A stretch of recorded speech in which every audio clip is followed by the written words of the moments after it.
오늘 우리에게 주시는 하나님의 말씀은 창세기 2장 24절의 말씀입니다. 제가 읽도록 하겠습니다.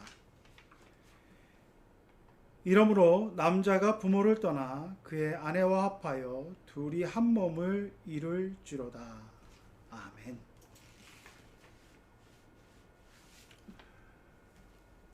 지금 이 시간 이제 요번에 연휴가 길어져서 아마 가족과 함께 고향에서 보내고 계시는 분도 계실 것이고, 이렇게 다시 돌아오셔서 삶의 터로 다시 돌아오셔서 함께 예배를 드리는 분도 계시고, 또 아니면 외국에 가셔서 또 쉼을 쉬는 분들도 계시고, 여러 가지 형태의 모습으로 이 시간을 보내시리라 생각이 됩니다. 오늘 이 시간 말씀을 나눌 때 제가 가족에 대한 의미들을 한번 생각해 보는 그런 명절을 보낼 수밖에 없었고, 또 그런 가운데서 아마 가족에 대한 생각들을 해보시는 그런 추석 연휴 기간 또 한가위 명절이었으리라 생각이 됩니다.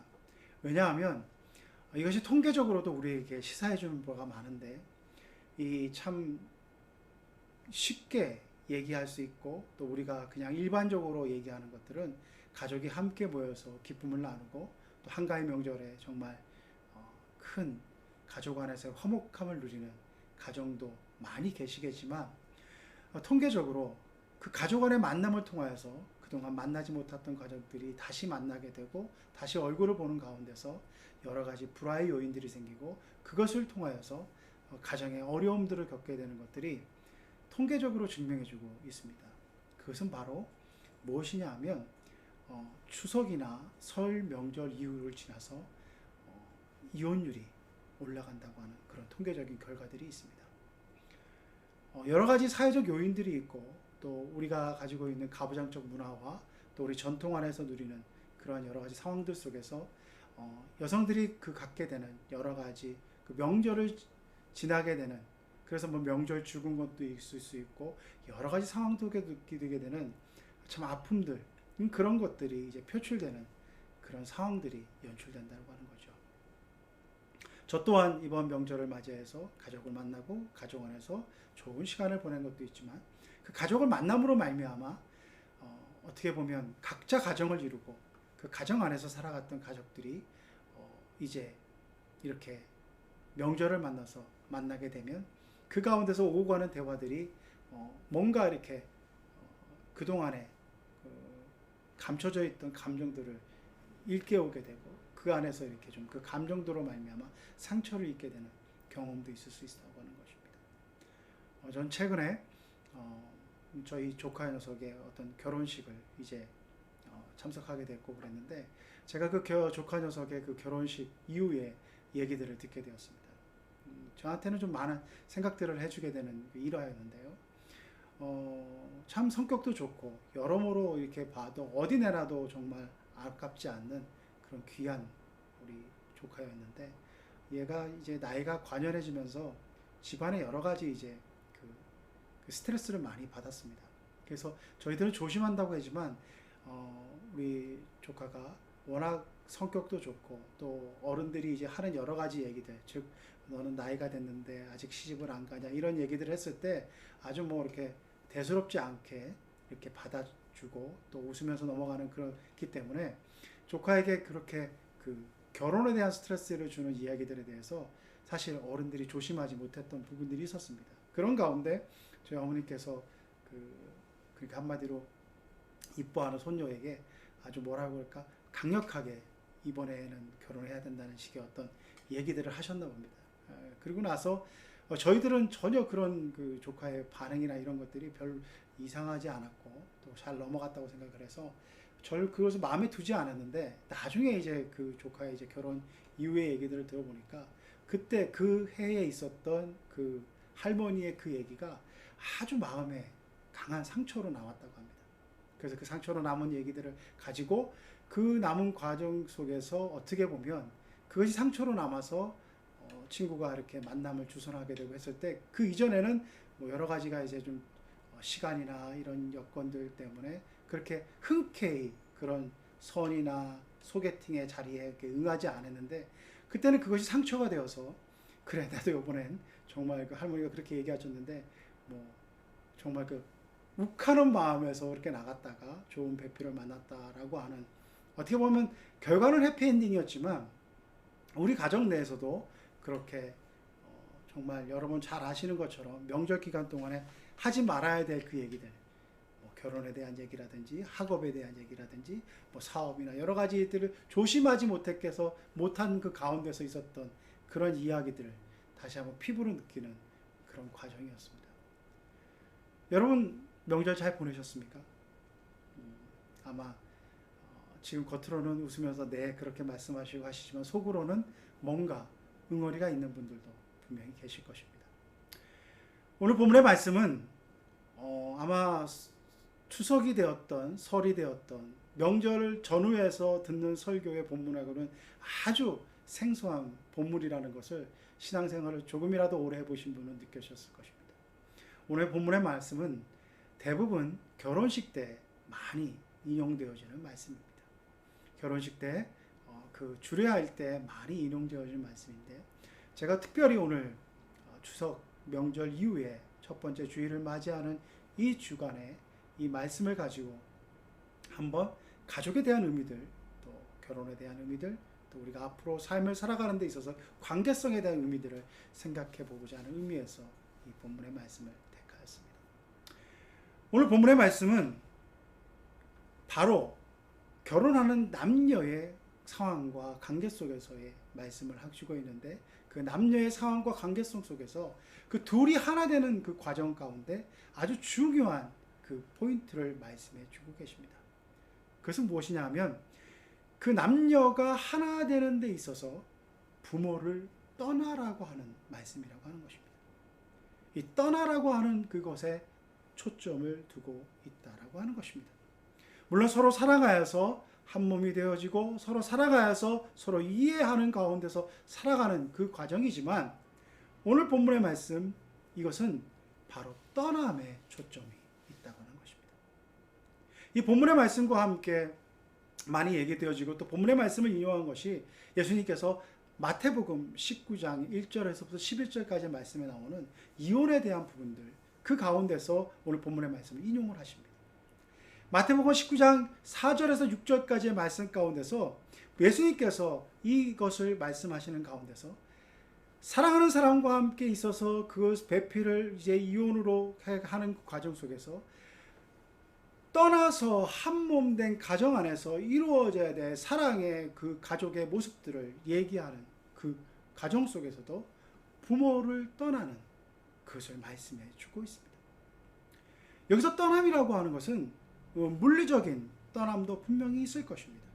이제 한 가정을 새롭게 이루게 되면 부모를 떠나서 새로운 가정을 이루기 때문에 그 지역에서부터 떨어질 수도 있고 아니면 그 다른 지역에서 생활함으로 말미암아 물리적으로나 여러 가지 환경 속에서 떠남도 있겠지만 이것은 단순한 물리적 떠남뿐만 아니라 모든 인격적 관계에 있어서의 성숙을 의미하며 독립된 주체로서의 자아의 형성을 말씀하는 것이라고 하는 것입니다. 떠났다고 하는 것은 내가 어디에 예속되어져 있고 어디에 그것이 종속되어져 있거나 독립되지 못한 상황이라면 결코 떠남은 있을 수 없습니다. 물리적으로 떠날 수 있다고 할지 모르지만 우리가 흔히 얘기하는 것처럼 마마보이와 같이 늘 성장하고 어른이 되고 물리적인 나이와 여러 가지 신체적 조건은 성인이라고 일컬어지지만 그 모든 것들이 독립된 개체로서의 하나의 인격적 성장을 이루지 못하게 되면 늘 부모와의 연계 속에서 그 부모의 의존적인 삶을 살아갈 수밖에 없는 인생이 된다라고 하는 것입니다. 하나님께서는 우리들에게 하나의 독립된 인격체로서 하나의 주권적인 그 인격체로서의 삶을 이제 결혼 생활을 통해서 영위해 나갈 뿐만 아니라 그 결혼 생활을 통해서 이것을 부모를 떠나서 가정을 이뤄나가는 그 모든 것들은 단순히 부모 자식 간의 관계뿐만 아니라 그렇게 한 가정을 이뤄나가는 그 새롭게 출발하는 믿음의 가정으로서 새롭게 가정을 이뤄나가는 한 주체로서의 인격이 바로 하나님 앞에서 온전히 독립적으로 자신의 인격을 세워나가야 됨을 말씀해 주고 있다고 하는 것입니다. 이것은 또한 자식된 입장에서의 떠남일 뿐만 아니라 부모 또한 마찬가지라고 하는 것입니다. 떠나 보내야 된다고 하는 것입니다. 이제는 품 안의 자식에서 그 품 안의 자식을 뛰어넘는 하나님과의 인격적 만남 속에 있는 한 주체로서의 온전한 인격체로서 인정함으로 말미암아 이제는 더 이상 내가 이 아이의 모든 것들을 좌지우지할 수 있는 그 부모로서의 권위를 주장하거나 부모로서의 관계성 속에서 내가 사랑이라는 이름으로 그들에게 무엇을 요구한다거나 사랑이라는 이름으로 그들의 인생의 것들을 주관하려고 하는 그 모든 것들을 내려놓아야 됨을 말씀해 주고 있습니다. 즉 이것은 부모와 자식 간의 관계뿐만 아니라 한 가정을 이루고 새로운 가정을 출발하는 그것을 통하여서 이제 공동체를 형성해 나가게 됩니다. 두 사람이 만나서 한 가정을 이룹니다. 그 한 가정이 이루어서 자식을 낳습니다. 그 자식을 낳는 과정에서 이것이 번창하여서 가족에서부터 그 친인척 관계가 이루어지게 되고 하나의 공동체가 이루어져 나가게 된다고 하는 것입니다. 즉 나와 하나님과의 관계, 나와 부모님과의 관계, 나와 자식과의 관계, 이 모든 것들이 떠남의 만남, 그 떠나보내는, 즉 하나님과 나와의 관계 속에서 온전히 하나의 독립된 인격적으로 세워지는 그 가정이 있을 때만이, 그러한 성숙이 있을 때만이 우리는 온전한 공동체를 이뤄나갈 수 있음을 말씀해 주고 있다는 것입니다. 오늘날 참으로 안타까운 사건들을 많이 보게 됩니다. 아마 명절 어간 전에 여러분들 끔찍한 사건들을 보셨을 것입니다. 한 가족이 같이 죽게 되고 하는데 그 이전에도 이제 가족이 그렇게 함께 생을 마감하는 가운데 있어서 어린 자식들을 함께 데리고 다니는 부모들을 볼 수 있습니다. 너무나도 가슴 아픈 일이지만 또 나름대로의 이 사연과 모든 그런 말 못할 이유도 있었지만 이것은 분명히 죄악입니다. 자살의 죄악뿐만 아니라 하나의 자식의 인격을 자기 마음대로 그 자식의 생사 여타를 쥐고 있다라고 하는 그런 부모의 그릇된 생각.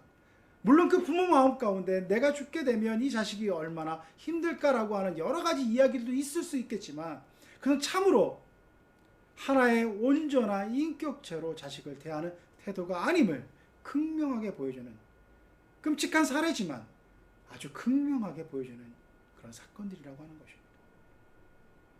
이것은 단순히 부모 자식 간의 문제뿐만 아니라 우리가 하나님 앞에서 온전한 인격적으로 각자를 인정하고 그 떠남의 훈련과 떠남의 과정에서 서로를 존중하지 못한다면 그것은 단순한 부모 자식 간의 문제뿐만 아니라 이것을 통하여 교육받고 훈련받은 자들이 하나의 공동체를 이뤄나가는 가운데서 서로에 대한 존중과 서로에 대한 인정이 없으면, 그래서 서로에 대한 그런 존중감이 없을 때 타인의 신체적인 것들을 자기가 무력으로 제압한다든지 타인을 인격적으로 모독한다든지 타인을 정말로 묘물감을 주는 모습으로 자기와 동등된 입장으로 여기지 않는 모습으로 그들을 멸시하거나 그들을 천대하거나 그리고 상대적으로 자기를 우월감을 가지는 모습으로 자기를 비춰나가는 그런 모습으로 주변에게 상처를 줄 수 있는 인격으로 성장할 위험이 있다라고 하는 것입니다. 그런 과정들이 우리가 학폭이 되었던 무엇이 되었던 많은 용어들을 통하여서 폭력이 난무하고 그것을 통하여서 주는 많은 사회적 해악들을 볼 때 그것은 단순히 그 하나의 인격의 문제가 아니라 서로 떠남의 훈련, 그 과정 속에서 동등한 인격적으로 대하지 못한 그 훈련의 그 모습들이 결여되는 그것이 누적되어서 사회 전반적으로 나타내는 위험한 현상임을 우리가 깨달아야 된다고 하는 것입니다. 오늘 본문의 말씀에 나와 있는 창세기 2장 24절의 말씀을 언급하신 예수님께서 마태복음 19장 1절에서 12절까지 말씀하신 그 과정은 이혼에 대한 과정들을 말씀해 주고 있습니다. 그 이혼에 대한 것들을 물었을 때 이것은 단순한 그냥 이혼에 대해서 바리새인들이 궁금해서가 아니라 예수님을 올무에 묻고자 하는, 예수님을 소위 말해 책잡고자 하고 예수님의 빈틈을 노려서 그를 넘어뜨리려고 하는 아주 모략적인 형태 속에서의 질문을 속에서 이혼의 문제가 언급되었다고 하는 것입니다. 여기서 그 과정을 볼 수 있습니다. 마태복음 19장 1절의 말씀을 보시면 이 말씀을 마치신 후라고 이렇게 표현되어 있습니다. 그것은 마태복음 18장에 나와 있는 내용들을 보면 우리가 알 수 있다고 하는 것입니다. 마태복음 18장에 나와 있는 내용은 바로 용서에 대한 부분이라고 하는 것입니다. 마태복음 18장에 예수님께서 나에게 잘못한 사람을 7번씩 70번씩 용서해야 된다라고 하는 것을 말씀해 주시고, 그 가운데서 그 이후에 아주 예를 든 케이스가 무엇이냐 하면, 주인으로부터 1만 달란트를 빚을 탕감받은 그 종이 그 1만 달란트라고 하는 엄청난 금액의 그 빚을 탕감받은 이후에 그 감격과 기쁨을 가지고 나가면서 그 길거리에서 자기에게 100데나리온을 빚진 사람을 만나서 그에게 그 빚을 갚으라고 했을 때, 그가 못 갚는다고 했을 때 그를 공경에 처하는 그것을 예로 들고 계십니다. 1만 달란트라고 하는 돈은 그가 감당할 수 없는 그 금액을, 즉 주인의 은혜로 탕감받았다고 하는 것입니다. 데나리온이라고 하는 화폐에 다니는 하루에 일용직 노동자들이 얻을 수 있는 것을 데나리온이라고 표현한다면 100데나리온은 한 3개월치 분량의 그 임금을 말할 수 있을 것입니다. 한 달란트는 6,000데나리온입니다.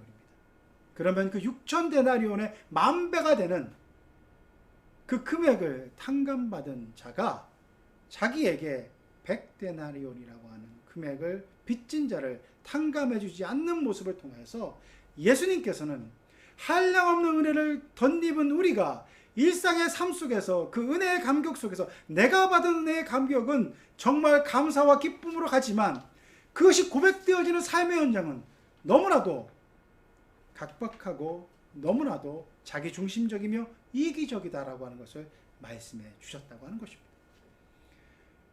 그래서 용서의 그릇은 예수 그리스도의 그 은혜의 감격 속에서 받은 그 은혜를 사모하고 그 은혜에 대한 감격이 넘치면 그것을 흘러 넘치게 하고 그것을 함께 나누어야 됨을 말씀해 주고 계십니다. 이 말씀을 들은 자들이 예수님을 걸고 넘어지게 하기 위해서 19장에 예수님께 와서 이렇게 질문한다고 하는 것입니다. 예수님, 가늠하다 잡힌 자에 대해서 이혼하는 것에 대해서 어떻게 생각하십니까? 당신이 지금 용서에 대해서 얘기하고 7번씩 70번씩 용서라고 하는데 정말 가늠하다 잡힌 여인에 대한 그것을 과연 어떻게 하면 좋겠습니까? 라고 예수님께 질문합니다. 본문의 흐름을 과정해 보면 참으로 진퇴양난과 같은 모습이라고 하는 것입니다. 어떻게 해도 빠져나올 수 없는 구멍이 없는 것처럼 보입니다. 예수님께서도 이렇게 말씀하십니다. 모세가 예를 들어서 너희들에게 사랑하고 함께하는 가정을 지켜라고 했을 때 그들은 율례를 얘기합니다. 율법을 얘기합니다. 모세 또한 이렇게 해서 이혼을 허락하지 않았습니까? 라고 말합니다. 예수님도 인정합니다. 그래서 가늠한 외에는 이혼하지 말고 함께 살으라고 하는 것을 말씀해주고 있습니다. 그래서 무엇을 얘기하냐는 것입니까? 너희들이 말하는 나를 넘어뜨리기 위하여서 그렇게 모세의 율법과 함께 있는 것들 속에서 내가 그 사랑하는 여인과의 관계 속에서 있는 부부간의 관계 속에서 가늠했으면 그것을 가지고 가늠한 외에는 이혼할 수 없다라고 하는 것을 얘기하는 그 과정, 즉 예수님은 가늠한 것 외에는 이혼하는 것을 막고 가늠했을 때는 이혼을 허락하신 것인 것처럼 보여지고 있는 그 정황, 그것을 통해서 예수님조차도 이혼을 허락하셨습니다라고 그렇게 얘기하며 말할 수 있는 그런 상황이 아니라고 하는 것입니다. 본문의 전체적인 맥락은 하나의 구체적인 인격체로서 하나의 구체적인 삶을 살아가는 주체로서의 그 모든 상황 속에서 우리는 커다란 하나님의 사랑과 그 은혜의 굴레 속에서 살아가는 그 하나님의 한량없으신 사랑 가운데 살아가는 존재로서의 그 감격과 기쁨을 가지고 이웃을 대하고 사랑하는 자를 대하고 우리와 함께 관계되는 자를 대해야 된다고 하는 것입니다. 그것을 바리새인들은 예수님을 걸려 넘어지어야 하는 그것을 책잡고자 하는 것을 말미암아 예수님께서 그렇게 질문하고 이혼에 관계되는 과정들을 예수님께서는 마태복음 19장 1절부터 12절까지 말씀해 주고 있는데, 이것을 가리켜서 예수님조차도 가능했을 때는 이혼하라 그러지 않았습니까? 부정한 여인을 저는 버리겠습니다. 떳떳이 이 구절을 들고 나와서 얘기하는 것이 예수님의 말씀하신 그 복음의 참된 의미들을 올바른 깨달은 자는 그의 태도겠습니까? 주님은 끊임없이 기존의 율법과 율례 가운데 있는 것들에 도전하고 계신다고 하는 것입니다.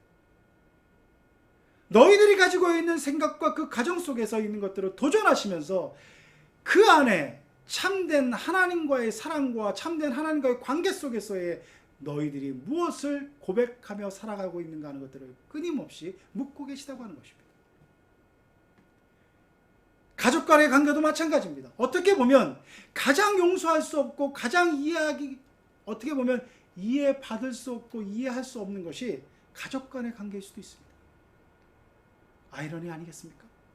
가장 가깝고 가장 친밀하고 가장 사랑을 많이 나눠서 그 어떤 것도 용서할 것 같지만, 제가 목회 현장에서 바라보는 그 가정의 현실들은 오히려 가족 안에 있는 문제들은 뭔가 하나 오해가 생기게 되고 그것이 점점 가족 안에 불화의 불씨로 자라게 되면 정말로 타인과 보다 더 그 가족 안에서의 문제를 해결할 수 없는, 서로 반목하고 서로 시기하고 서로 미워하고 정말 원수처럼 반목하는 그런 모습을 많이 봐왔습니다. 그래서 왜 그렇습니까? 제가 이 본문의 말씀을 비추어서 생각해 보면 하나의 떠나보내는 각자 가족 구성원 한 사람 한 사람을 하나의 인격적 존재로서 깊이 존중하는 그런 마음이 없을 때 그것은 아주 심한 불화의 모습으로 나타날 수 있는 여러 가지 위험적 요소를 잉태하고 있다는 것입니다. 바로 이런 것입니다. 자식을 하나의 완성된 인격체, 존중하는 인격체로 대하지 않았을 때, 여러 가지 문제가 생겼을 때 부모의 마음 가운데 자식이 되어서 어떻게 부모에게 이럴 수 있느냐. 부모의 입장이 우선되어지고 부모라고 하는 내 입장이 자식을 하나의 하나님께서 허락하신 존중할 수 있는 인격체가 아니라 내가 낳았고 내가 마음대로 할 수 있고 내가 어떻게 보면 컨트롤할 수 있는 그런 존재로 생각하게 되면 부모와 자식 간에는 끝없는 평행선, 끝없는 반목, 그것이 해결될 수 없는 극단으로 치닫는 문제로 나아가게 된다고 하는 것입니다. 자식 또한 마찬가지입니다. 자신이 온전히 하나님 앞에서 하나의 인격체로 세워지지 아니하고 끊임없이 부모에게 의존해 나가게 되면 어떠한 문제들 속에서도 온전한, 어떻게 보면 진정한 성인된 자로서의 판단과 그것에 대한 책임을 줄 수 있는 자로 성장해 나가지 못한다고 하는 것입니다. 형제 자매의 관계도 마찬가지입니다. 내가 형이고 내가 동생이고 이러한 형제 자매의 혈육의 관계로서 각자를 존중해 주지 않는 어떤 인간적인 그러한 가족 안의 서열과 가족 안의 관계로 서로를 바라보게 되면 그것이 서로에게 자기의 넘지 못할 선을 넘었다고 하는 것을 주장하게 되는 그런 모습으로 상처를 주고 불화하게 되고 그것을 통하여서 가족이 해체되어지는 모습 나아가게 된다고 하는 것입니다. 가족 안의 사랑을 나누는 것 참으로 귀한 일입니다. 그 가족 안의 사랑을 나누기 위해서는 먼저 하나님께서 창세기 오늘 본문의 말씀 2장 24절의 말씀을 통해서 가정을 이뤄나가는데 처음으로 남녀가 하나 되는 데 있어서 부모의 품을 떠나 둘이 한 몸 되는 그 하나님의 놀라운 신비와 계획들을 깊이 깨닫고 그것에 대한 성찰이 있어야 된다고 하는 것을 우리는 한번 생각해 봐야 된다고 하는 것입니다. 이러한 과정 속에서 하나님께서 우리에게 주어진 각자의 삶의 여건 속에서 부딪히는 많은 상황들, 많은 도전들, 그것이 누구에 의해서 주정되는 것이 아니라 하나님과 나와의 인격적인 만남과 그 안에서 성숙한 자로서의 하나님과의 관계 속에서 해결해야 될 문제점을 고백하고 나갈 때 그 가정이 오히려 하나님 앞에서 건강하고 더욱더 성숙한 가정의 모습으로 서로를 존중하고 서로와 함께하는 그 모습 속에서 하나님이 기뻐하시는 가정을 이루어나갈 수 있음을 우리는 깊이 깨달아가야 된다고 하는 것입니다. 제가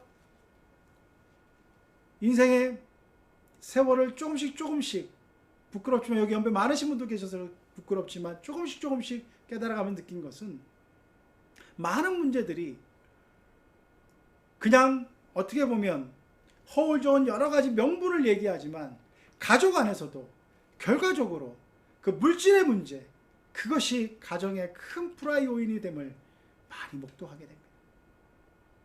그 물질의 문제들 속에서도 마찬가지라고 하는 것입니다.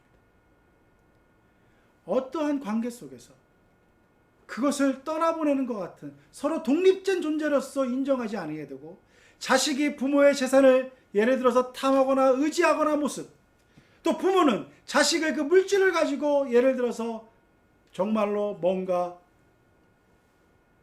조종하려고 하는 듯한 모습, 그러한 모습이 있는 가정은 결코 화목할 수 없음을 보게 된다고 하는 것입니다.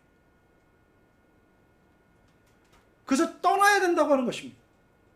인격적 관계뿐만 아니라 물질의 문제, 모든 것들을 부모와 자식 간의 관계 속에서 떠나보내고 서로가 정말로 하나의 독립적인 인격체로서 하나님 앞에서 온전히 서갔을 때 그 물질의 문제도 극복해 나갈 수 있고 그 물질의 문제로 인한 많은 어려움들을 온전히 해결해 나갈 수 있는 첫 출발을 할 수 있다는 것입니다.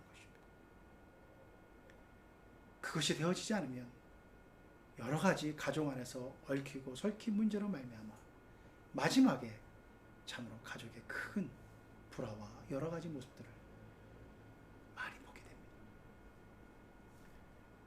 명절을 이제 마무리하고 어떻게 보면 명절의 모든 것들을 추스리고 이제 새롭게 일상으로 돌아와서 뭔가 출발하는 그런 첫 주를 맞이하는 여러분들에게 참 무겁고 생각할 문제를 던져드려서 마음은 무겁지만 제 자신 매년 맞이하는 명절을 맞이하는 그런 과정 속에서 말씀 앞에서 가족의 의미와 가정의 문제들을 깊이 생각하면 할수록 가장 중요한 것은 바로 이 온전한 인격체로서 하나님과 사람들 앞에서 내가 떠나서 온전히 성숙한 자로 쓰는 것이 얼마나 중요한 일인가 하는 것들을 깊이 깨닫게 되는 그런 과정들이라고 하는 것입니다.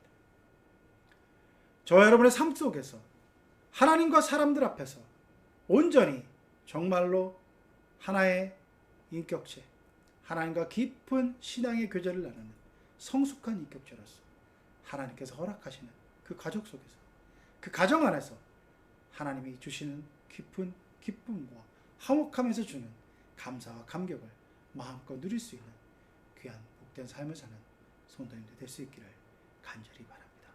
함께 기도드리겠습니다. 하나님, 부족한 자들이 떠나지 못하여서 부모와 자식 간의 관계 속에서 온전히 세워지지 못하는 인격적인 모습 속에서 여러 가지 불화와 여러 가지 갈등의 요소들을 가지고 마음 아파하는 자들 속에서 하나님, 그 마음 속에 정말로 하나님께서 말씀해 주신 그 떠남의 의미들을 깊이 깨닫고 내가 하나님 앞에서 온전히 세워지고 내가 인격적으로 성숙해지는 그 모습이 자식 간의 관계 속에서 또 형제자매의 관계 속에서 온전히 고백되어지고 온전히 바로 세워져 가는 그 과정 안에서 우리 가정이 화목하게 해주시고 그 화목한 가정으로서 이웃을 섬기고 공동체를 섬겨나가는 복된 믿음의 가정들 될 수 있도록 주여 역사하여 주옵소서. 예수 그리스도 이름으로 간절히 기도드리옵나이다.